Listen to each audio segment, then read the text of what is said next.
critérios científicos racionais.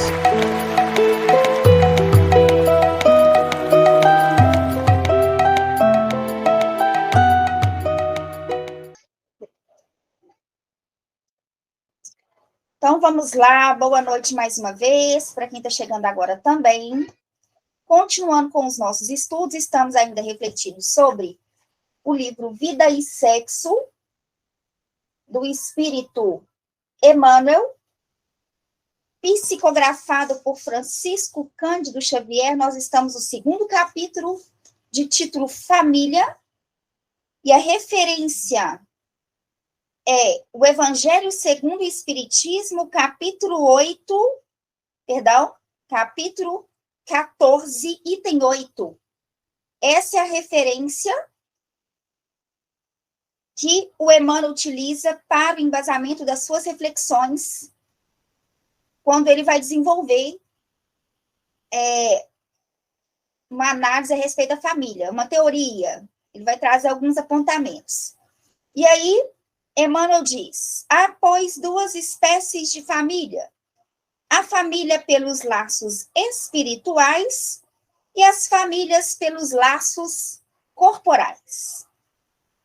Duráveis as primeiras, que são as famílias espirituais, né? Duráveis as primeiras, se fortalecem pela purificação e se perpetuam no mundo dos espíritos, por meio de várias migrações da alma. As segundas, as apenas corporais, frágeis como a matéria, se extinguem com o tempo e muitas vezes se dissolvem moralmente já na existência atual. Então, sobre isso nós refletimos bastante na semana passada. Eu vou retomar a leitura, desde o início, fazer a leitura, e vou retomar a reflexão do ponto que nós paramos. Emmanuel diz: de todas as associações existentes na Terra, excetuando naturalmente a humanidade, nenhuma talvez mais importante em sua função educadora e regenerativa, a constituição da família.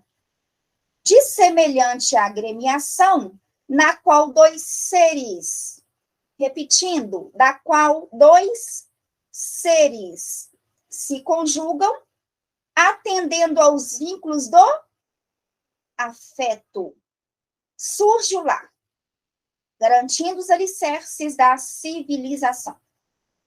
Por meio do casal, aí estabelecido, funciona o princípio da reencarnação, consoante as leis divinas, possibilitando o trabalho executivo dos mais elevados programas de ação do mundo espiritual. Por intermédio da paternidade e da maternidade, a patermaternidade, homem e mulher adquirem mais amplos créditos da vida superior. Naquela época, haveria outras possibilidades de um casal que não fosse dentro dos padrões da heteronormatividade ter filhos. Tinha condições? Tinha como? Aqui nós estamos tratando de uma obra de 1950. Não.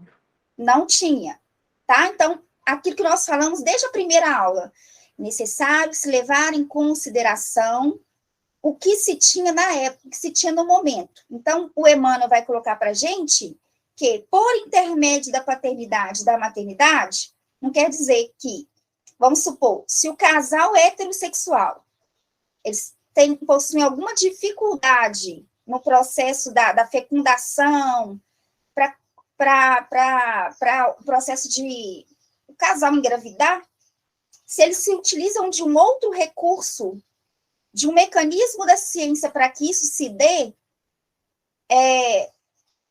isso não faz com que o casal ele se coloque numa condição fora dessa realidade que dentro da missão da patermaternidade, exercendo a missão da patermaternidade, aqueles seres adquirem mais amplos créditos na vida superior. Me fiz entender ou compliquei? Tem hora que pensa uma coisa para falar é difícil, né? Me fiz entender? que eu estou querendo dizer? Uma gestação artificial, tá? Vamos supor, às vezes o rapaz tem dificuldade, ou às vezes a moça tem dificuldade. Então, o processo que se dá é com auxílio da ciência, com suporte da ciência, o aparato da ciência. Entende? É um mecanismo natural? Não, porque é necessário o auxílio, a intervenção da ciência. Ficou claro? Nasceu o bebê. A missão é a mesma, missão da pátria e maternidade. Ficou claro? Coloca para mim se ficou ou não. Ficou claro? Ficou? Sim, ficou claro. Mesma coisa, Bebê de proveta, mesma coisa por se dá, exemplo, né? mesma coisa se dá com o casal homoafetivo, tá? A missão da mater-paternidade, ou na adoção também, a missão, esse processo de aquisição de créditos superiores na vida, se dá pela missão da pater-maternidade. Tá claro? Ainda que o filho seja um filho, uma filha adotiva, ainda que a ciência tenha que intervir, porque às vezes há uma dificuldade no processo de gestação, não importa. A missão da pater-maternidade é a mesma, independente do formato da família. Ficou claro? Que nós estamos tratando de seres, nós não estamos tratando de corpos. Ok? Tá tranquilo? Estão acompanhando? Então tá. Daí, as fontes de alegria que lhes rebentam do ser com as tarefas da procriação. Desde o processo da gestação, aquela coisinha, e sente bebê, e aí vai lá a primeira vez, vai ver o desenvolvimento do bebê, aí vai ouvir o coraçãozinho do bebê, tudo encantamento, né? Tudo muito lindo. E aí vai comprar o sapatinho, aí depois o bebezinho nasce, a casa fica toda com cheirinho de bebê, é uma coisa encantadinha, né, gente? Ninguém conta que vai ficar sem dormir 2 meses, 3 meses, mas é tudo lindinho, maravilhoso, e lindo mesmo, porque não tem coisa mais linda que uma criança, né, do que um bebê, não tem nada melhor, né, isso amolece o coração de qualquer um. Daí as fontes de alegria que se lhe rebentam do ser com as tarefas da procriação. Aí vem a poética de Emmanuel, né, com a sua sabedoria, com a sua forma profunda de fazer as colocações, que ele diz assim, os filhos são são os liames de amor conscientizado que lhes granjeia proteção mais extensa no mundo maior, uma vez que todos nós integramos grupos afins. Então, lembra que na semana passada nós conversamos um pouquinho em torno de uma questão importantíssima do Livro dos Espíritos, que trata sobre o avanço que é a família, né, a constituição da família, o avanço que é para a humanidade a existência da família, seja ela qual formato for. A existência da família é um avanço. Tá claro isso para todo mundo? A monogamia, e aí, para além de um contrato, tá, gente? A gente tá. Aí não é uma questão de moralismo, é uma questão de reflexão. É uma questão de uma interação profunda entre aqueles dois seres. A família em si, o indivíduo que consegue se dedicar a uma família, ele dá um grande passo no progresso. Então, quando os espíritos superiores vão falar para Kardec, deixa eu pegar aqui a questão que ele vai tratar sobre isso.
Meia nove meia.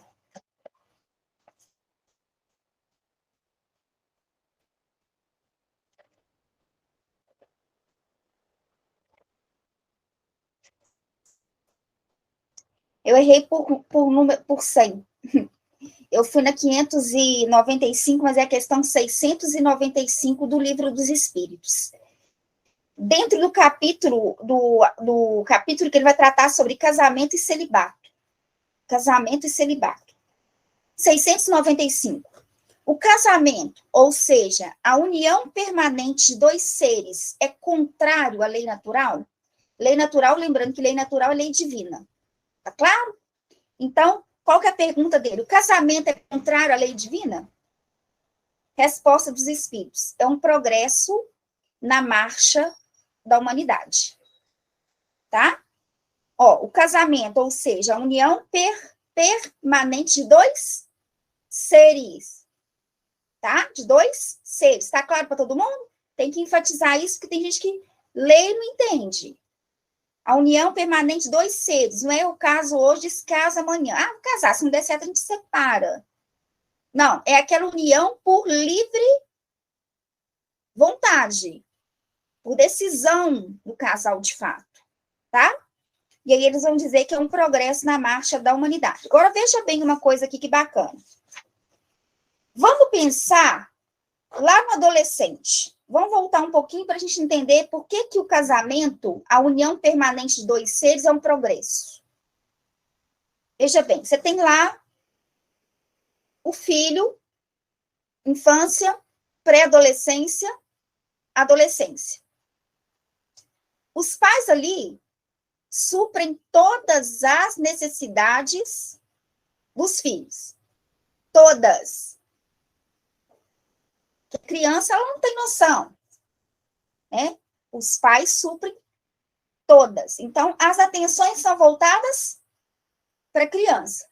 Estão acompanhando? Beleza. Vai crescendo. Vai expandindo a capacidade de refletir, os ensinamentos vão sendo somados, aos poucos vai dando responsabilidade para um, para outro. Se tem irmãos, já começa a aprender a dividir, né? Se tem irmãos, porque você vai conviver, mas você tem que entender também que você tem irmãos, tem que conviver com irmãos, tem que respeitar o limite do outro, tem que conviver com a diferença e por aí vai.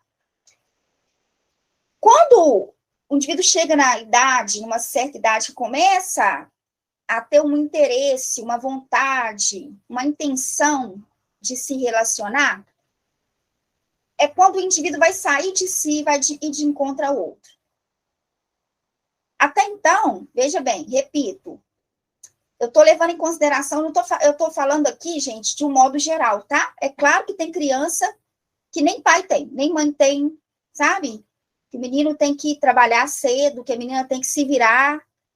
É isso, eu estou falando de uma forma geral para a gente entender a psicologia por trás disso. Que a gente avança muito com o compromisso da família. Quando começa a namorar, então adolescente, as atenções são voltadas, até a adolescência e tal, são voltadas para o indivíduo. Quando começa aquela coisa de querer namorar, a visão do indivíduo sai de si e vai para o outro. E aí, na relação com o outro, aquele indivíduo que até então tinha todas as suas vontades, entre aspas, atendidas, já existe uma outra pessoa que agora eu tenho que sair de mim para ir de encontro ao outro, para, de alguma maneira, eu servir ao outro. Eu agregar valor, porque relacionamento é isso. Relacionamento é isso. E aí você sai de si, você vai para aquele outro universo. E aí, para aquele indivíduo que às vezes nunca deu nada, ele já começa a pensar que ele vai dar alguma coisa para o outro, ele vai agradar o outro, ele quer estar melhor para o outro. Começa todo um processo. Depois que namora, gente, aí você vai perdendo uma coisa que a gente não tem, mas a gente finge que tem, que é a tal liberdade. Que a gente finge que a gente é livre. Por enquanto, eu vou dizer para vocês continuarem achando que são. Mas ninguém é livre, nem quando solteira, nem quando casado, nem quando... Ninguém é livre. A gente não faz o que a gente quer. A gente faz pouquíssimas coisas que a gente quer, mas no fundo, a gente não faz. Ninguém é livre, absolutamente. A filosofia trabalha isso de uma forma assim, até para desnortear a gente, porque de fato é. Mas vamos imaginar que o solteiro pensa que é livre. E quando você assume um compromisso com a pessoa, você não faz o que você quer. A opinião do outro, a vontade do outro vai exercer uma certa influência em você, e assim sucessivamente. Se você quer manter um relacionamento de fato saudável, você tem que ouvir o outro. Às vezes você vai abrir mão, o outro vai abrir mão, para que as coisas fiquem balanceadas. Então, para um indivíduo que fica só naquela condição do eu, do para mim, eu quero assim, por isso que tem muita gente que não dá certo em relacionamento. Porque a pessoa não quer uma outra pessoa, ela quer um robô que faça todas as suas vontades. A pessoa não quer abrir mão, a pessoa não quer dar o braço a torcer, a pessoa não quer, às vezes, deixar de fazer uma coisa que gosta de fazer para fazer uma outra coisa que gosta menos com a outra pessoa. Então, um relacionamento a dois, desde namoro, de um simples namoro, é sair de si. É começar a trabalhar um componente importantíssimo que a gente que é fundamental para a vida, porque ninguém vive sem egoísmo. Para você se manter vivo, você tem que ser egoísta, no sentido primário da paixão, do egoísmo. Está lá no capítulo que vai tratar sobre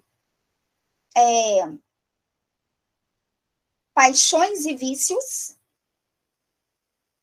lá no Livro dos Espíritos. O Kardec faz uma pergunta aos espíritos superiores, eles dizem, o problema das paixões, as paixões em si não é um mal em si mesmo. O problema está no excesso. Então, eu preciso ter um princípio de egoísmo. Através do egoísmo, que é o voltar para mim, eu cuido de mim. Sabe? Sabe o momento que a gente está tomando banho, escova os dentes? Aquele é o momento nosso conosco, é um autocuidado. A raiz disso qual que é? Egoísmo. Então, egoísmo como princípio, de eu saber que eu sou mais um ser que precisa sobreviver, eu preciso comer e tal, não é o problema está no excesso. Eu pensar o seguinte, então, eu sou a mais importante. O outro tem que abrir mão o tempo todo. Eu não tenho que abrir mão. E aí, tudo para mim. Esse é o maior problema. O relacionamento faz o quê? Faz com que vai quebrando. Entende? Vai quebrando essas nossas cristalizações de mando, o outro obedece. Eu quero, tem que ser como eu quero. Não, eu quero ir para aquele lugar, tem que ser aquele lugar. Relacionamento, a pessoa tem que ser assim, tem que ser assado, tem que ser assado. Como que é o nome disso? Se não for egoísmo, não sei o que é. Você quer um produto ou você quer um ser humano? Porque se for um ser humano, não vai ser nunca como você quer. Porque o ser que você quer, nem você é. Acabou o estudo aqui. Muito obrigada pela atenção. Muita paz, muita alegria. Sacaram isso? Vocês são as pessoas que vocês gostariam de ser? Como que existe que o outro seja o que você espera, o que você sonha ser? Então, se não tiver uma noção mínima de psicanálise, de filosofia, não dá para entender o processo. Porque a gente fica num processo constante de expectativa de que o filho seja o que eu quero, de que o marido seja o que eu quero, de que o namorado seja o que eu quero, que a namorada seja o que quer. Você quer um produto, você não quer um ser humano. Você quer uma pessoa para te servir o tempo inteiro. O que a família faz? A família vai quebrando, você é obrigado a ter uma televisão só. Antigamente era assim, não era?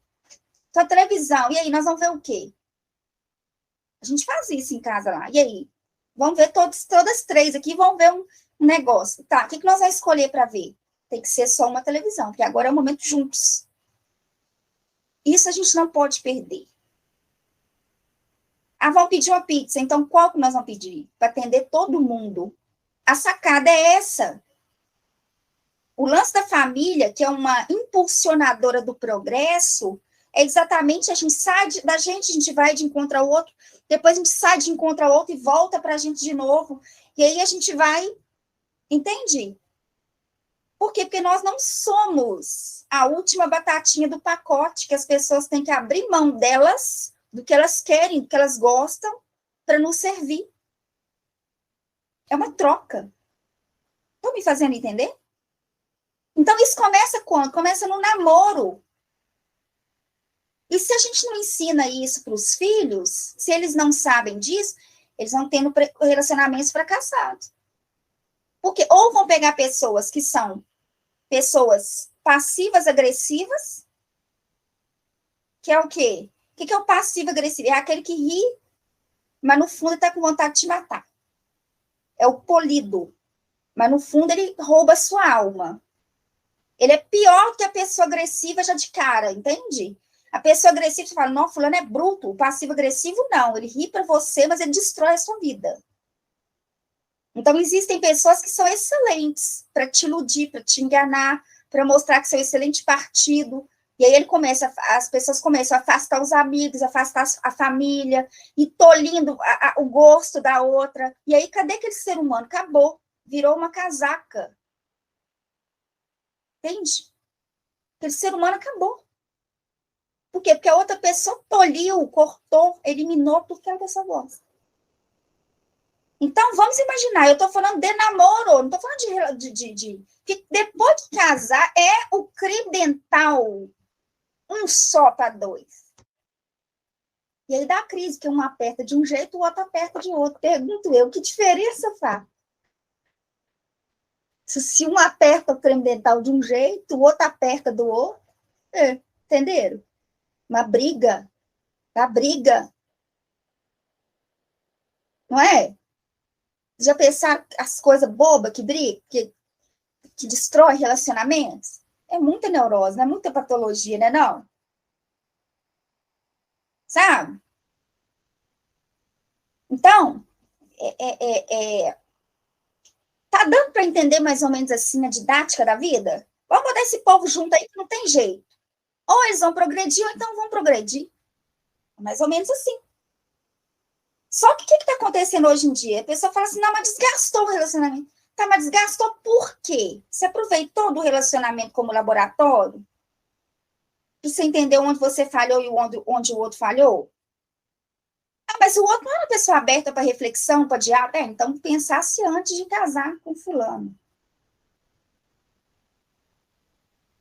Entendeu o que eu tô querendo dizer? Namoro é para isso. Você sondar, você olhar e falar, deixa eu ver se eu vou aguentar chupar essa manga.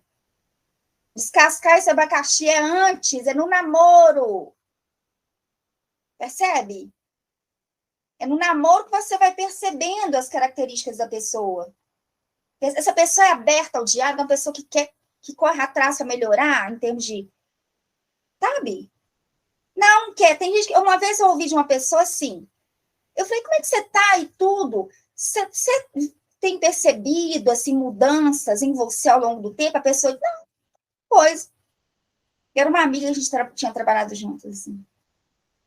Falei, não, naquela época a gente era duas moleques, a gente era novinha, lá, não sabia de nada, não, coisa. Pelo amor de Deus, você passou 15 anos e não mudou nada. Tem gente que não percebe mudança nenhuma. De duas mãos não mudou mesmo. Ou não tem autoconsciência, não tem consciência sobre si. Tem gente que não aceita, acha que não tem que melhorar em nada. Não, eu sou assim. Se quiser me aceitar, assim, bem. Se não quiser, e aí você vai aguentar isso? Um relacionamento assim, com uma pessoa dessa?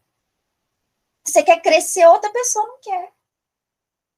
Você quer melhorar, porque é assim, gente. Quando um casal melhora, cresce? Quando ambos estão na mesma pegada ali. Eu falando de gostar das mesmas coisas, tem que ser os dois atleticanos, senão vai dar ruim. Não, nem isso não. Eu estou dizendo nesse sentido, assim, de ter só uma pessoa flexível, uma pessoa que entende que na vida a gente tem que mudar, a gente tem que abrir mão, a gente tem que, às vezes, se sacrificar para dar certo, ou não, porque tem gente que não está interessado nisso. Então, relacionamento, namoro, família, é isso. é um trabalho constante. E é a questão da gente abrir mão constantemente. Mas aí que vem as questões. A gente, às vezes, pensa que o que a gente faz é mais importante que o outro faz. É ego puro, né? Percebe?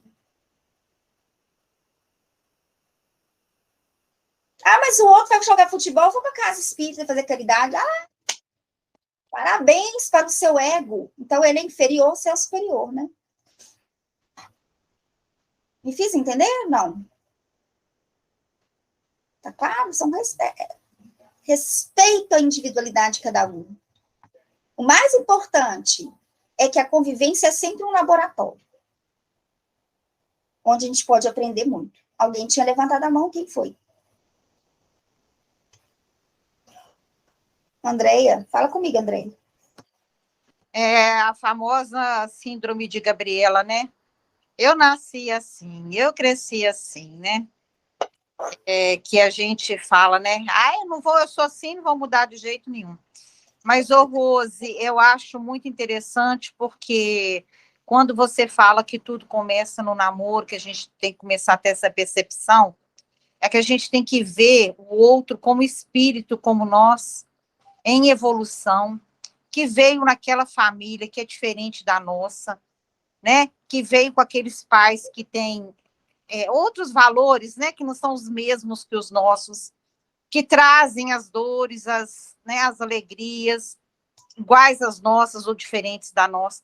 E a gente não está sempre comparando, né? Eu tenho um exemplo, assim, não vou citar o nome nem nada, mas a pessoa começou a namorar e aí comparar, porque eu queria que fulano fosse igual aqui em casa, que tem mania de limpeza e que gosta das coisas limpas. Lá eles nem ligam para limpeza. E eu queria que ele fosse igual meu pai, tranquilo e tudo. E as coisas não são assim, né? A gente sabe que ninguém surge no nosso caminho por acaso, né? São as experiências. Às vezes a gente sai um pouquinho do ritmo, né? E dá um nó cego aí, né? E de birrento que somos, né? E atrevidos. Às vezes arrumamos compromissos desnecessários. Mas é bom que a gente tenha assim, em mente isso, que a pessoa já vem com uma carga, uma bagagem que é diferente da nossa, né? Igual você falou dessa questão da individualidade, que são desejos diferentes do nosso, que são valores diferentes do nosso, que são gostos diferentes do nosso, manias, igual você está falando aí mesmo, que a coisa mais me irrita, que aqui em casa ninguém aperta o creme dental lá da ponta, não, lá no meio. Isso me irrita completamente, que eu tenho mania de organização. Né? Mas, assim, não fico falando toda hora, que é uma coisa que eu já construí em mim. Mas que a gente tem que refletir diariamente. É uma coisa que você tem que fazer diariamente. Porque a família é essa pequena sociedade, esse alicerce, que vai nos fortalecer para que a gente possa conviver lá fora. Porque lá fora a gente vai receber um tanto de não, a gente vai ter que aprender a dividir, igual quando a gente divide com os irmãos, tem que dividir. Tem 4 bifes, só é um para cada um, gente. Né? Então, assim, a gente tinha que ter essa consciência que somos espíritos totalmente diferentes um do outro. Nem os filhos que estão em casa são iguais. Fala assim, eu criei meus meninos, né? Mas são totalmente diferentes. Graças a Deus, né? Era isso que eu queria falar. Isso mesmo. A questão dessas pequenos detalhes que às vezes a gente fica colocando, dando muita importância a elas, gente, uma coisa que eu venho refletindo bastante, assim, a gente tem que aprender a ver, de fato, as prioridades, o que de fato é importante. Tem coisa que não tem a menor importância.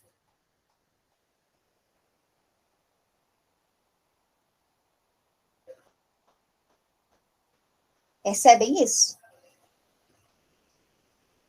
Tem coisa que não tem a menor importância. Que do ponto de vista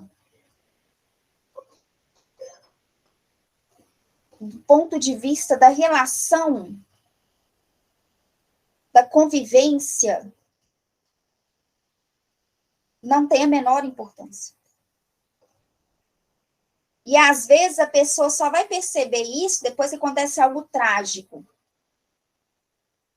Entende? O que eu vejo é o seguinte, o que de fato tem importância é o afeto. O resto não tem muita importância. Então, a gente tem que colocar as relações como a prioridade da prioridade. Cuidado com o outro. Cuidado conosco mesmo em primeiro momento, cuidado com o outro. Cuidado conosco é para a gente não adoecer. Então, a pessoa doente não convive bem com ninguém. Ficou claro isso? E muitos dos problemas dos nossos relacionamentos em família é porque é um grupo de doentes, de pessoas doentes. Né? Então, isso tem que ser tratado. Ficou claro aí? Porque a família, ela impulsiona o progresso da humanidade? Aí vem o Emmanuel e diz, os filhos são liames do amor, conscientizando que lhes granjeiam proteção mais extensa no mundo maior, uma vez que todos nós entregamos grupos afins. Aí eu estava falando do namoro, né? O indivíduo sai de si e vai de encontro ao outro. Aí começa a trabalhar a questão do agradar o outro, cuidar do outro. No filho, gente, quando chega filho, aí realmente os indivíduos saem de si, porque pai e mãe, geralmente, principalmente quando nasce ali, os filhos se tornam a coisa mais importante para os pais. Conseguem perceber?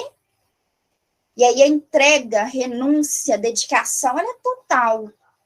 Isso é sair de si, isso é pensar no outro primeiro antes de pensar em você. Do ponto de vista saudável, isso é importantíssimo.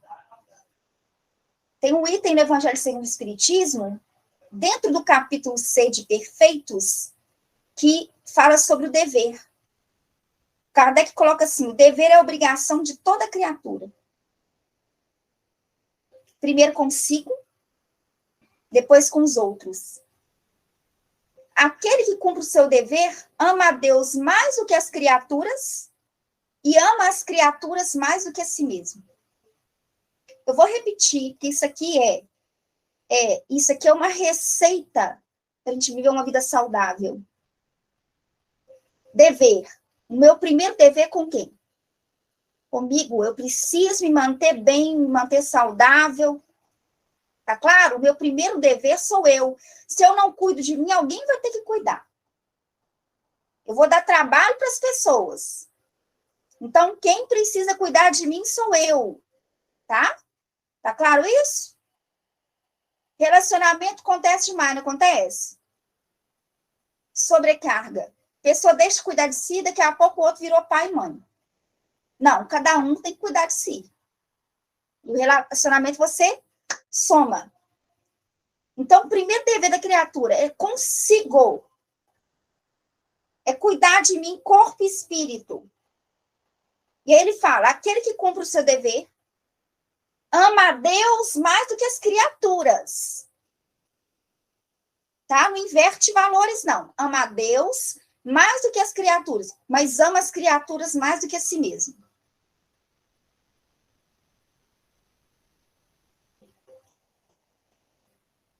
Não é aquela coisa doente, não, de mãe que passa a viver a vida do filho e fala que isso é amor, não. Pode ser pieguismo. Volto a repetir, o dever consigo. Tem a vida, tem a personalidade, tem os projetos, tem as coisas para fazer, não vai querer viver a vida do filho. Mas está ali, é mãe. Ama a Deus mais do que o filho, mas ama o filho mais do que a si mesmo. Isso é um amor nobre, mas cuida de si. Me fiz entender ou ficou confuso? Não é lindo isso? Não é o que acontece na prática. Pode observar. Pensem aí nas pessoas mais difíceis da família de vocês. Se essas pessoas cuidassem mesmo de si, se olhassem para elas, se buscassem o que está faltando no sentido de aprender a viver, a família não seria mais tranquila se cada um cuidasse de si? Mas tem alguém que não cuida de si. E aí alguém tem que cuidar. Porque, na verdade, todo mundo é responsável por si. Para quem é paizinho, mãezinha aí, por favor, coloca isso de forma clara para os filhos. Clara, Responsabilidade é sua. A responsabilidade é unicamente sua. Não tem desculpa. A lei não quer saber de desculpa. Chega uma notificação, multa. Ah, mas eu estava distraído. Não interessa, você vai ter que pagar. Porque se você estivesse distraído, tivesse atropelado uma criança, seria uma coisa muito mais complexa, muito mais grave. Mas a lei é a mesma, o erro é o mesmo. O nome disso é responsabilidade. Vocês têm responsabilidade comigo. Não dá para ficar transferindo aquele mar de dores, né? Para o outro. Na arena terrestre, é justo que determinada criatura se faça assistida por outras que lhe respiram a mesma faixa de interesse afetivo. Na arena terrestre, é justo que determinada criatura se faça assistida por outras que lhes respiram a mesma faixa de interesse afetivo. De modo idêntico, é natural que as inteligências domiciliadas nas esferas superiores se consagrem a resguardar e guiar aqueles companheiros de experiência, volvidos à reencarnação para os fins de progresso e burilamento. É o que o Chico dizia, que a gente tem a família que merece ter, que precisa ter. É o semelhante que atrai o semelhante. Você pode se ver como um ET na sua família, mas acredite, você tem muita coisa que se assemelha aos demais. Você pode não aceitar, você pode não ver, mas numa análise mais profunda, você vai perceber que tem. Até mesmo porque você é filho daquele grupo. Você é o resultado daquele grupo, você é somatória daquele grupo. Cada vivência ali, você experimentando a vida com um, com o outro, você é um pedaço de cada um. Por quê? Porque na vida nós afetamos e somos afetados constantemente.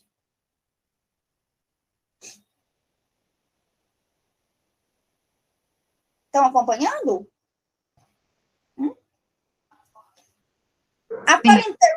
A parentela no planeta faz-se filtro da família espiritual sediada além da existência física, mantendo os laços preexistentes entre aqueles que lhe comungam o clima.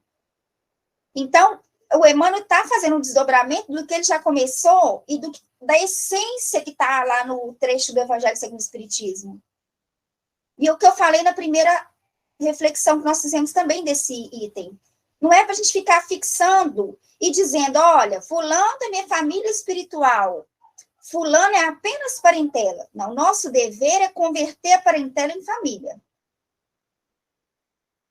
Mas o outro é muito chato. Dê o outro o direito de ser chato. Por que você vai incomodar que o outro é chato? Tem gente que quer ser mesmo, assim mesmo. Vocês têm chato na família, não? Vocês não querem assumir, né? Todo mundo tem um chato na família. Mas não é o direito do chato ser chato? Ele é chato pra gente, mas a pessoa se compraz no comportamento, ela acha ótimo ser daquele jeito. Qual que é o nosso direito de querer mudar o modo do outro ser? Agora, quando essa pessoa tiver num contato comigo, ela tem que entender que existem limites. Tá claro? Faz parte da saúde mental você estabelecer limite. As pessoas não podem te humilhar, elas não podem fazer o que elas querem com você, do mesmo modo que você não deve fazer isso com as pessoas. Ah, mas eu estava nervosa, não interessa. Vai dar uma volta no quarteirão correndo, ou então grita no pacotinho e estoura. Mas isso não te dá o direito, você está nervosa, não te dá o direito de você brigar com alguém, você agredir uma pessoa. Então, do mesmo modo que o outro tem que estabelecer limite conosco, nós precisamos estabelecer limite com a pessoa. Respeitando o modo de ser de cada um.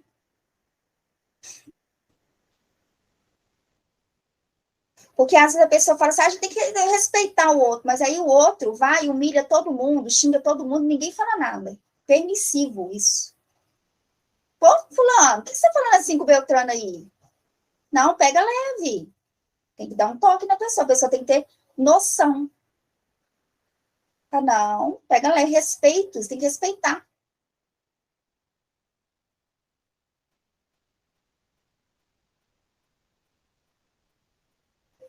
Faça essas pausas para vocês pensarem, tá, gente? Vocês estão pensando em você, na família de vocês? É para isso que eu faço a pausa, é terapêutico. Vocês pensarem se faz sentido, se não faz. Quem já teve que engolir sapo aí? Depois falou, não, mas eu poderia ter dado pelo menos um toque na pessoa. Pois é, poderia, deveria. O que não justifica é fulano te agredir, se agredir de volta, mas você pode virar e falar, opa, peraí, isso aqui que tá acontecendo, você tá bem? Você tá num tom assim, você tá falando agressivo, o que tá acontecendo? Talvez a pessoa tá precisando de ajuda, tá pedindo socorro. Entende? E se alguém não ajudar, uma hora ela mata alguém, outra pessoa. Porque isso vai sendo somado ao longo do tempo. Fala comigo, Romildinho. Eu acho também que é claro que a gente tem que buscar o momento de mais calma do outro que está exaltado, né? Se for possível.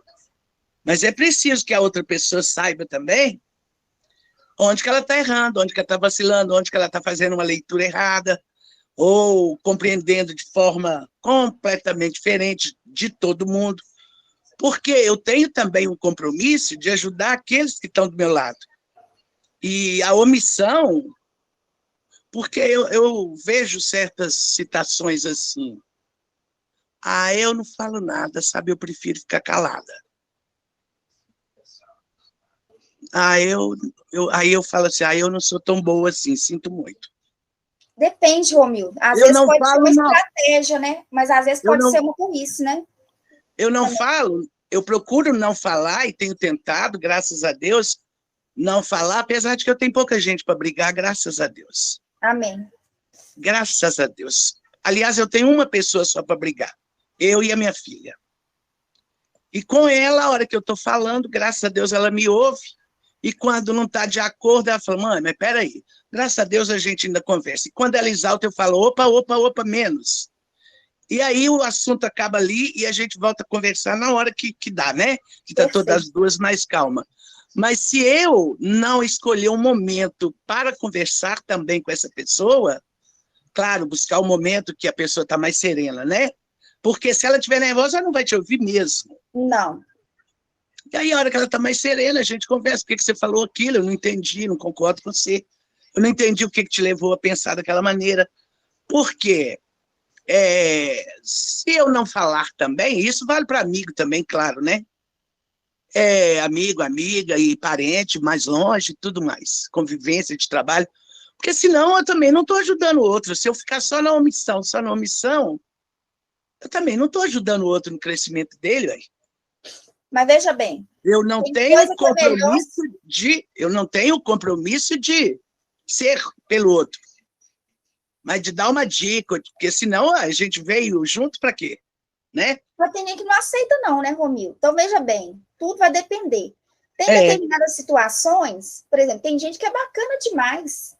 Tem gente que você tem uma troca de experiência com a pessoa boa, porque a pessoa tem abertura, te dá abertura. Tem gente que é esse cabeção... que não é melhor. Aí, quando a pessoa é muito resistente, pensa de um modo muito engessado e tudo, às vezes o silêncio te faz manter uma serenidade, um padrão de serenidade, para você garantir a sua paz de espírito, porque aquela pessoa não vale a pena, mas quando vale, eu acho que é sempre enriquecedor. Não no sentido da gente querer, às vezes... mudar, fazer a pessoa mudar, mas pelo menos se refletir um pouquinho.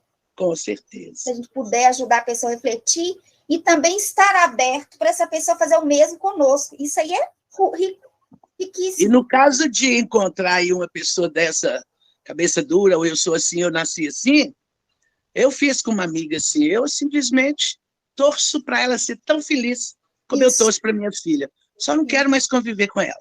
Pelo menos por enquanto, não. Quero que ela fique lá no cantinho dela e, sabe, troca mensagem de vez em quando, mas conviver dia a dia não dá, sabe? Porque não dá. Tem coisa que às vezes o prejuízo é muito alto, né? Então, assim, se vai desequilibrar a gente demais, para ficar bom para todo mundo, às vezes um distanciamento cura muita coisa, assim, né? Não é fugir, é você conseguir manter um padrão ali que fique bom para todo mundo. Vocês conseguem perceber isso? Que tem situações, até família assim, né? Na minha família, a gente tem um caso assim. Se juntou demais, a pessoa é tão complicada que se juntou demais, altera o estado de espírito de todo mundo. Entende isso? Que a pessoa é complicada, complicadíssima. Então, qual que é a melhor forma de você amar profundamente que a pessoa? Conviver pouco. Aí você ama. Fala comigo, Nayara. E Guilherme? Tô falando, eu tô pensando aqui. Às vezes, quando você vai falar com a pessoa e a pessoa dá oportunidade, né, de ir além, e aí ela olha para dentro, às vezes se defende, às vezes olha para dentro, é até bom. Mas mesmo que ela não dê nenhuma, porque tem gente que vai só ficar na defesa ali, vai até ficar com raiva de você se você abrir, tipo, comentar alguma coisa que ela tá fazendo. Mas eu acho que até nesse caso, chega uma hora que se você não falar nada, a pessoa vai só te maltratando mais. Aos poucos. Não justifica. E Se tem agressão, eu paro o princípio assim, tem que falar se tem agressão. Na primeira, tem que esperar não, entendeu? acho que foi você que falou aí do passivo-agressivo. Acho que o problema é que, às vezes, esses maus tratos são tão sutis, a pessoa, aí você não fala nada. Aí você não fala nada, que você pensa assim, porque eu vou abrir isso, vou abrir essa conversa aqui, vai ficar um clima, não sei como a pessoa vai receber. Aí você não fala nada. Aí cada vez a pessoa vai subindo um degrauzinho ali, naquele maus tratos, né? Aí, se essa pessoa realmente não tiver aberta a nenhum tipo de diálogo, chega um ponto que você tem que falar, porque para a pessoa entender que ela não pode te maltratar. Eu acho, inclusive, perigoso você detectar, não estou falando você, mas não é você, tá? A pessoa detectar que está com passivo-agressivo e continuar com a pessoa. Porque o passivo-agressivo é narcisista, ele não vai mudar. Mas é difícil, porque a menos que ele queira. O agressivo, ele te choca, aí você vê que né, ele foi agressivo, eu acho que é mais fácil se defender da pessoa agressiva. Com certeza. O passivo-agressivo, ele te fala assim, umas respostas, que você fica pensando assim, gente, será que eu tô dizendo errado? Gente, será que foi isso mesmo que eu quis dizer? De tão sutil que é. É sutil e é opressor, porque a pessoa vai exercendo um poder sutil sobre o outro.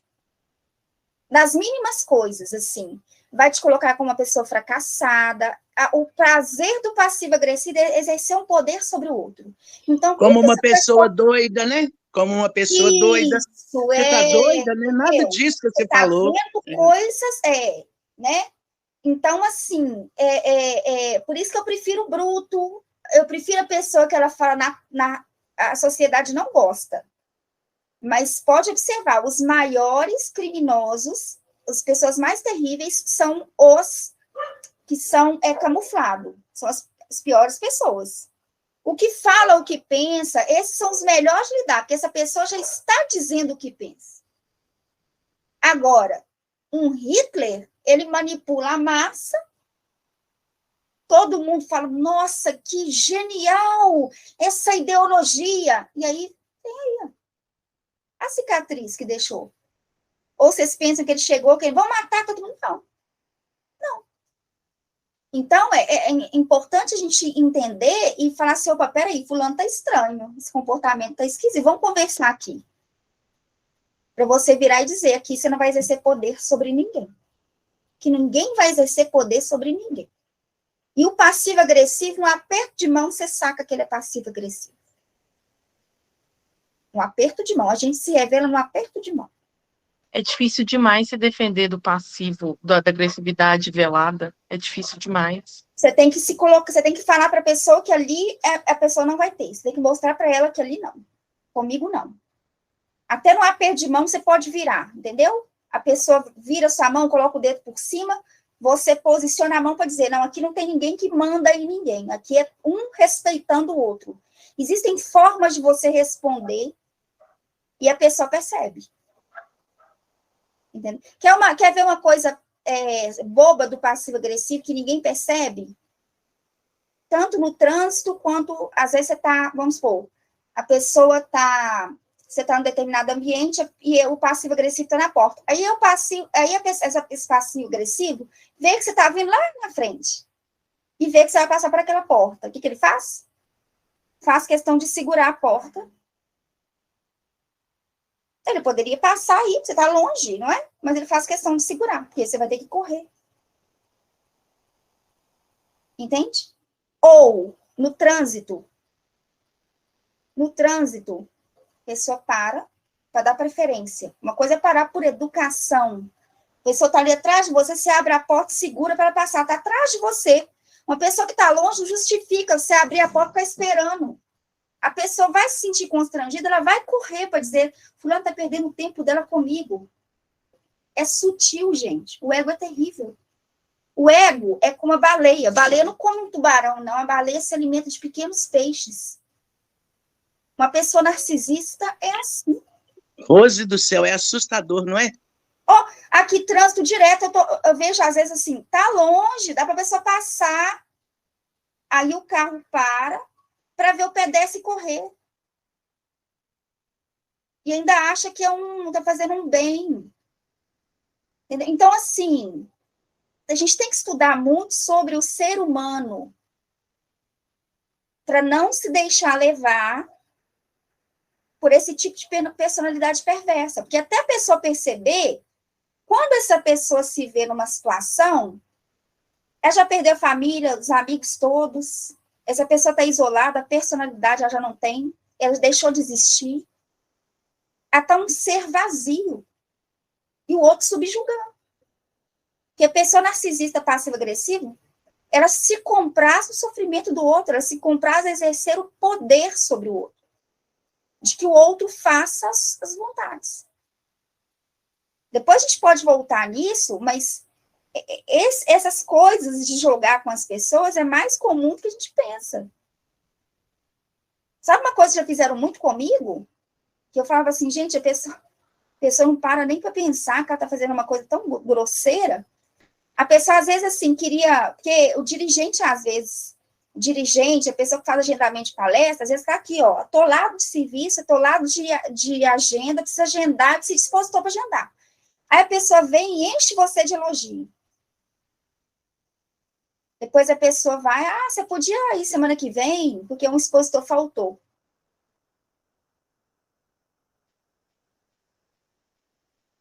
Não, o pessoal gosta tanto de você. Fala logo que você está apertado, fala, tem como você me salvar aqui? Entende? Então, a gente tinha que ser mais transparente nas coisas, assim. Que às vezes você elogia uma pessoa para obter alguma coisa da pessoa. A gente tinha que ser mais verdadeiro nesse sentido. Porque é uma coisa grosseira aqui, uma coisa que pode ser que para vocês não faça o menor sentido, mas para a gente que é expositor faz. Entendeu? Que você vê que é bajulação. Você vê que no fundo, a pessoa está precisando de alguém para furar um buraco, para cobrir um buraco. Sabe? Sendo que era mais fácil virar e dizer, você podia me ajudar aqui, que o expositor cancelou, não vai poder, você pode me ajudar? Sabe? A gente não precisa utilizar essas artimanhas pobres, chulas, para conseguir uma pessoa, uma parceria. Eu preciso finalizar só um minutinho, tá, gente? Arraigada nas vidas passadas de todos aqueles que a compõem. Arraigado, gente, porque nós não estamos nos conhecendo agora. É um processo contínuo, né? De estreitamento de laços, de tentar curar as relações, construir, sabe? Se amparar, crescer junto. A família terrestre é formada, assim, de agentes diversos. Por que tem que ser diverso? Porque ninguém aprende com os iguais. Ninguém cresce com os iguais, é só no diferente. Porquanto nelas se reencontram comumente afetos e desafetos, amigos e inimigos, para os ajustes e reajustes indispensáveis ante as leis do destino. Apesar disso, importa reconhecer que o clã familiar envolve incessantemente para mais amplos conceitos de vivência coletiva. Veja bem, você começa convivendo na família, desenvolvendo habilidade para conviver na família, para você enfrentar o quê? A família humana. Você acha que isso é complicado? Então, vai viver na sociedade. Se engaja no meio social. Não estou falando de trabalho, não. Trabalho você tem, todo mundo tem. Eu estou dizendo engajamento social.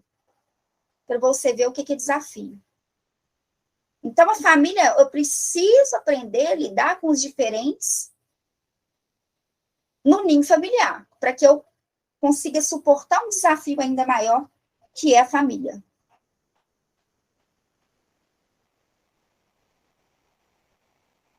Apesar disso, importa reconhecer que o clã familiar envolve incessantemente para mais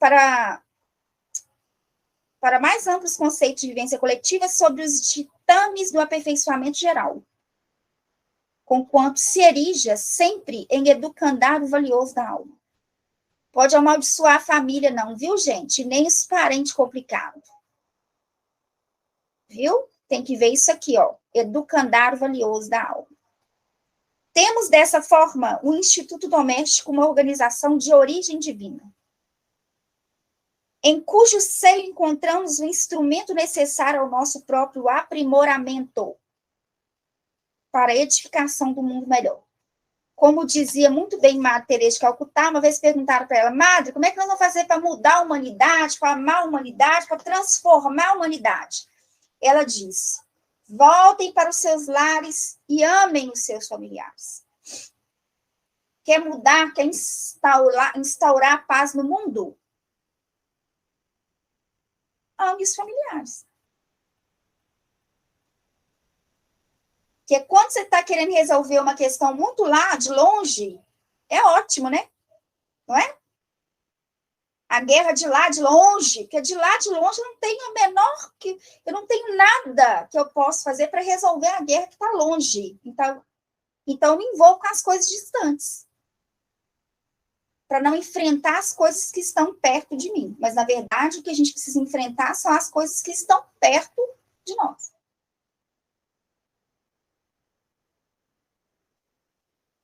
Tranquilo? É isso aí. Obrigada pela companhia. Vilminha, pode parar de gravar, por favor, que nós vamos fazer nossa prece de radiação. Quem puder ficar para doar um pouquinho de fluido aí para os enfermos e desencarnados. Agradecemos demais. Semana que vem, namoro, tá, gente? Capítulo 3.